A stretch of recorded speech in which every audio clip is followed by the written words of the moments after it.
Estimados estudiantes, bienvenidos nuevamente a un video de estadística aplicada. Continuamos con la temática del tamaño de la muestra, en este caso analizando el ejercicio número 3 de la guía de trabajos prácticos, el cual dice lo siguiente.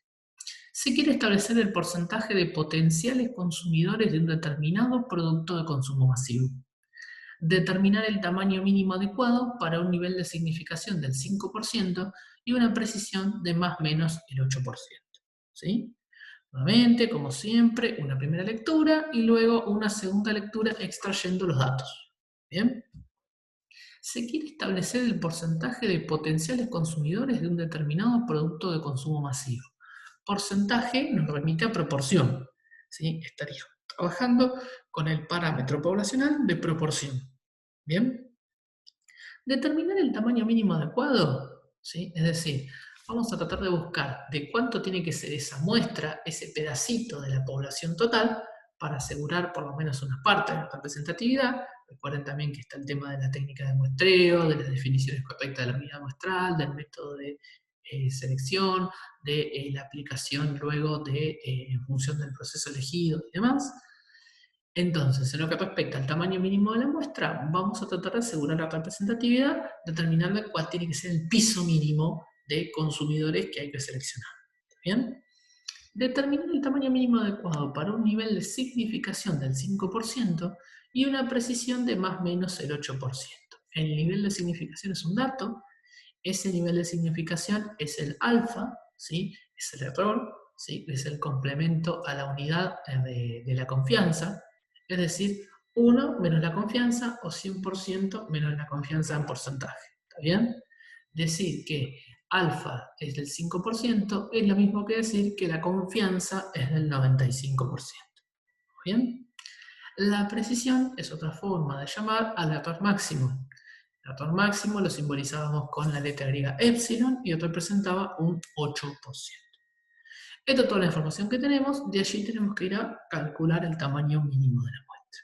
Recordamos la fórmula, y vamos a determinar el valor de z al cuadrado, y vamos a determinar el error de muestreo al cuadrado, le vamos a poner en el denominador, y en el numerador íbamos a completar multiplicando por el producto entre P por 1 menos P. ¿Está bien? Vamos a tratar de volcar los datos que tenemos y tratar de armar la fórmula para la determinación del tamaño de la muestra. El valor de Z surgía según el valor de la confianza o según el alfa o nivel de significación como aquí está mencionado. ¿Está bien? Entonces, si 5% es el error que podemos tener, entonces ese 5% lo vamos a distribuir en ambas partes, es decir, 2,5% y 2,5%, y cuando digo ambas partes, ambos extremos de la distribución normal. ¿Bien? En esta distribución normal, vamos a decir cuál es el valor de Z que corresponde a la acumulación de probabilidad desde que empieza la distribución normal hasta alcanzar el 2,5 de probabilidad, 2,5%. Buscamos el 2,5%, nos vamos a el encabezado de las filas, nos encontraremos seguramente con un menos 1,9, y nos vamos al encabezado de la columna, nos encontraremos seguramente con 0,06, ¿sí? Conformando el valor de Z menos 1,96.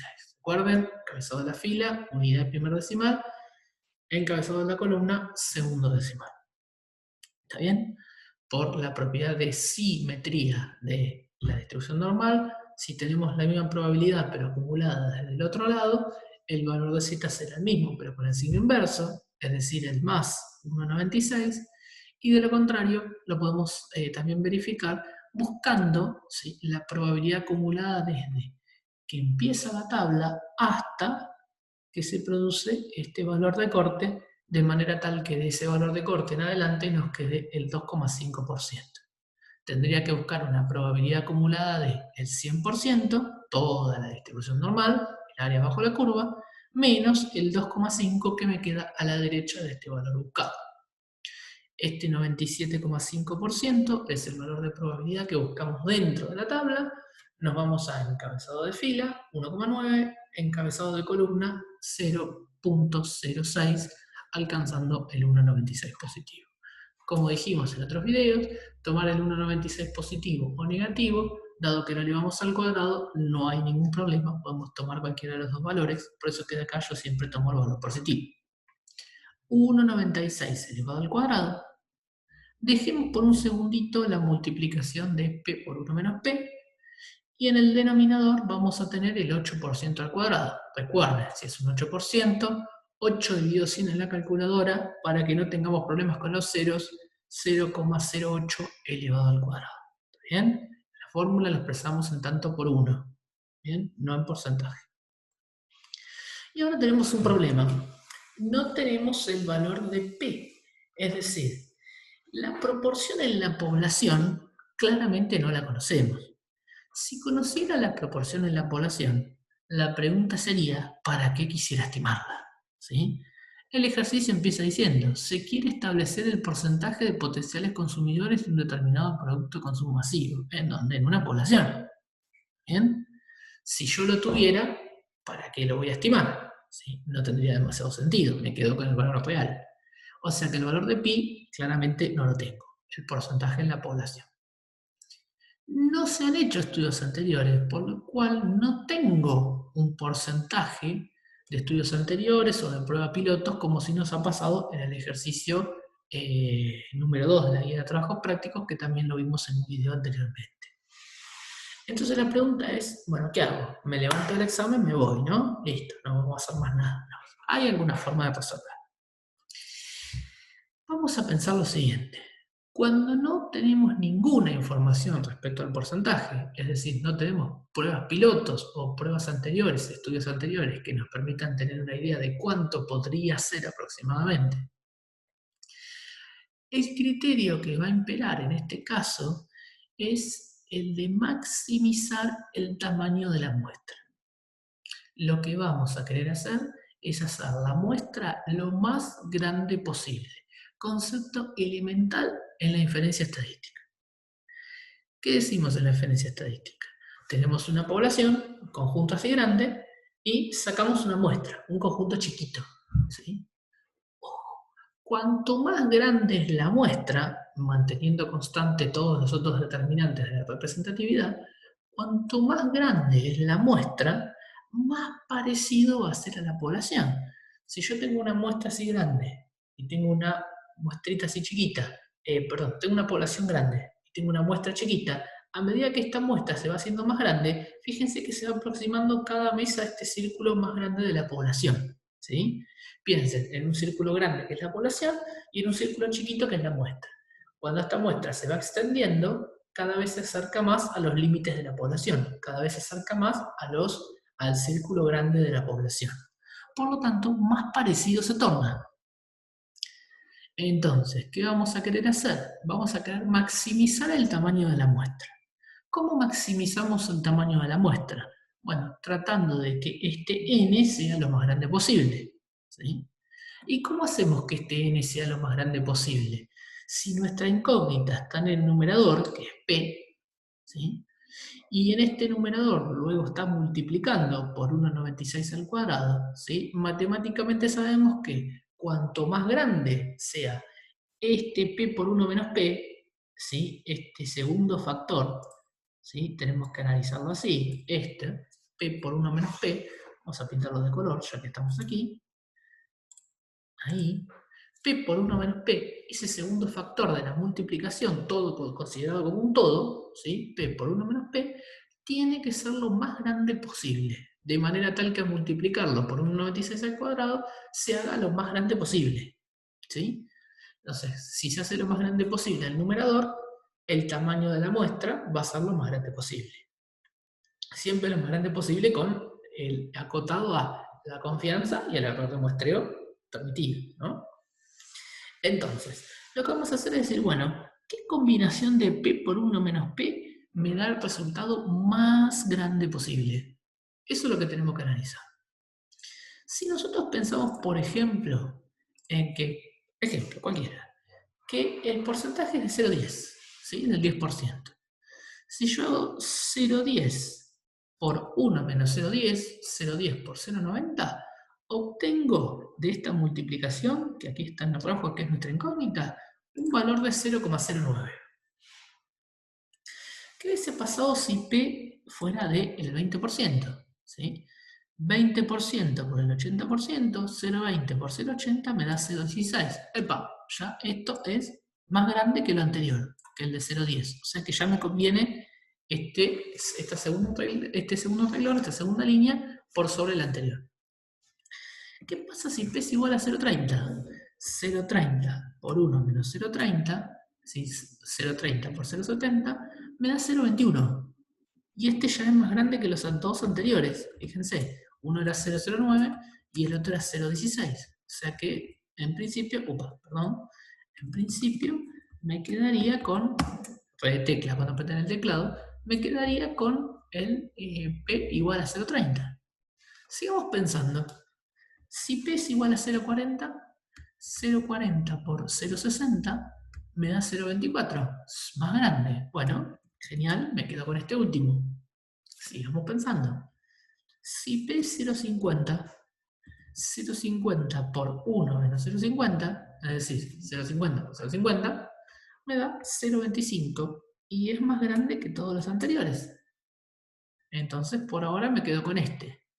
Bueno, bajo ese razonamiento digo, bueno, sigo pensando un poquito más. Si P es igual a 0,60, 0,60 por 0,40, fíjense que vuelve a ser 0,24, ¿sí?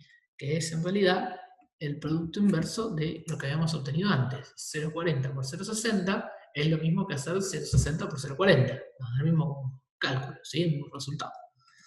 Si tuviera P 0,70, 0,70 por 0,30 me da 0,21. Vuelvo a la misma combinación que tenía cuando P era igual a 0,30. 0,30 por 0,70 o 0,70 por 0,30 llego al mismo resultado. Y así pueden pensar en la combinación que a ustedes se les antoje. Ninguna combinación de P por 1 menos P me va a dar más grande que si utilizo un valor de 0,50.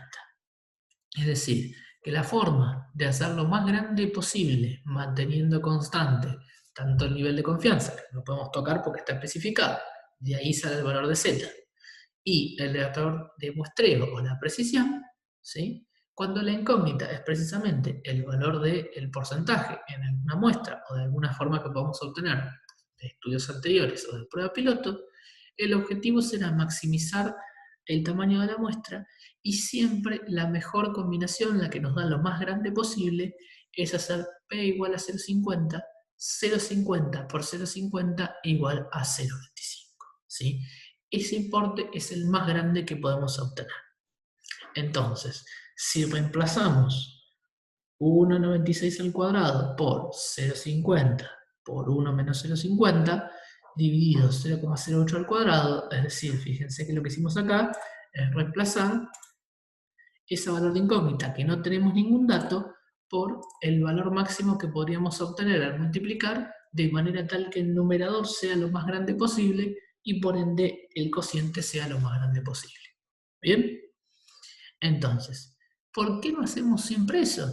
¿Por qué hay veces que utilizamos el porcentaje de estudios anteriores? Se preguntarán ustedes. Bueno, maximizar el tamaño de la muestra desde el punto de vista de la inferencia estadística es genial, porque cuanto más grande es el tamaño de la muestra, más se parece a la población, lo que venimos charlando.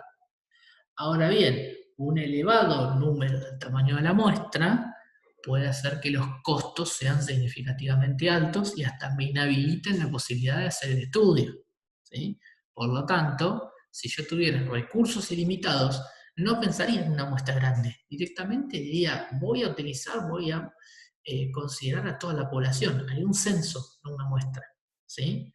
Ahora bien, cuando no dispongo de ningún tipo de información de ese posible porcentaje, ni con muestras anteriores, ni con estudios anteriores, ahí sí voy a apelar a este criterio para tratar de maximizar la muestra. Si conozco porcentaje, como nos pasó en el ejercicio número 2 que resolvimos, ¿sí? Me valgo de ese porcentaje a los efectos de no hacer una muestra sobredimensionada. ¿Bien? Si tuviera el recurso, genial. Pero de lo contrario, yo estoy determinando un piso mínimo. Pues si quiero tomar más, tomo más. Pero es el piso mínimo. ¿Está bien? En este caso, como no tengo mucha información, necesito un piso mínimo un poco más alto ¿sí? A los efectos de poder asegurar la representatividad. Reemplazo 0,50 por 1 menos 0,50, opero matemáticamente y llego a 150,06. 150,06, ¿qué? ¿Qué vamos a mostrar? Y se quiere establecer el porcentaje de potenciales consumidores, ¿sí?